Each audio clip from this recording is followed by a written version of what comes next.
সম্প্রতি রাজ্য মন্ত্রিসভার বৈঠকে রাজ্যের প্রধান রেফারেল হাসপাতাল জিবি তথা এজিএমসির কর্তব্যরত চিকিৎসক এবং ফ্যাকাল্টিদের প্রাইভেট প্র্যাকটিস বন্ধের সিদ্ধান্ত গ্রহণ করা হয়। সরকারের এই সিদ্ধান্ত নিয়ে বিভিন্ন মহলে বিতর্কের সৃষ্টি হয়েছে। কেউ কেউ বলছেন রাজ্যের প্রথম রেফারেল হাসপাতালের পরিষেবা তলানিতে গিয়ে ঠেকবে, আবার কোনো কোনো মহলের দাবি এই সিদ্ধান্তের ফলে হাসপাতালের চিকিৎসা পরিষেবার মান বৃদ্ধি পাবে। রাজ্যের বিশিষ্ট চিকিৎসক প্রদীপ ভৌমিক রাজ্য সরকারের এই সিদ্ধান্তকে স্বাগত জানান। এক প্রতিক্রিয়ায় তিনি বলেন, রাজ্য সরকারের এই সিদ্ধান্ত বাস্তবিক পক্ষেই প্রশংসার দাবি রাখে।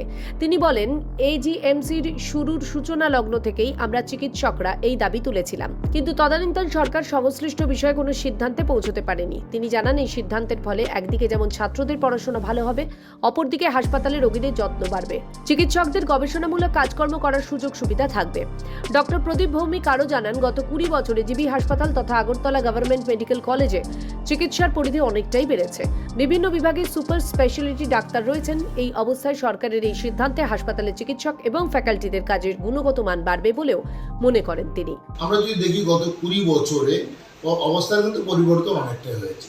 চিকিৎসক সংখ্যা বেড়েছে, পরিধি বেড়েছে, স্বাস্থ্যের ক্ষেত্রে ব্যক্তি বেড়েছে এবং বিভিন্ন বিভাগে এখন সুপার স্পেশালিটি ডাক্তাররা রয়েছেন। জিবি হাসপাতালের পরিষেবার ক্ষেত্রেও কিন্তু মান অনেক বেশি করে উন্নত হয়েছে এবং সেটা সময়ের সঙ্গে দাবি রেখেই বা সাজুজ্য রেখে, অতএব সেটাতে খারাপের কিছু নেই।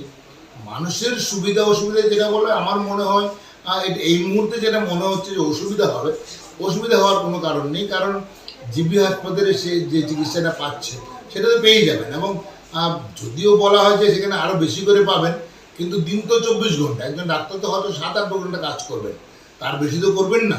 অর্থাৎ সেক্ষেত্রে আরও বেশি করে ডাক্তারদের পাওয়া যাবে।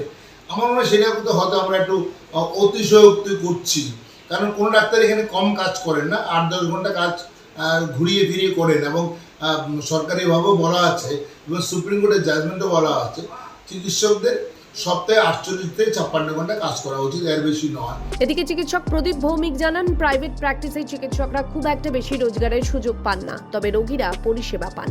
মনে রাখতে হবে, একজন চিকিৎসক চেম্বারে বসে বিনা পারিশ্রমিকেও অনেক রোগী দেখেন। তিনি আরও বলেন, টাকা রোজগার করাই চিকিৎসকদের প্রধান লক্ষ্য নয়, চিকিৎসা পরিষেবা প্রদান করাই প্রত্যেক চিকিৎসকের প্রধান ব্রত। ত্রিপুরা থেকে দেবাশিস বসুর রিপোর্ট, সিএন ত্রিপুরা।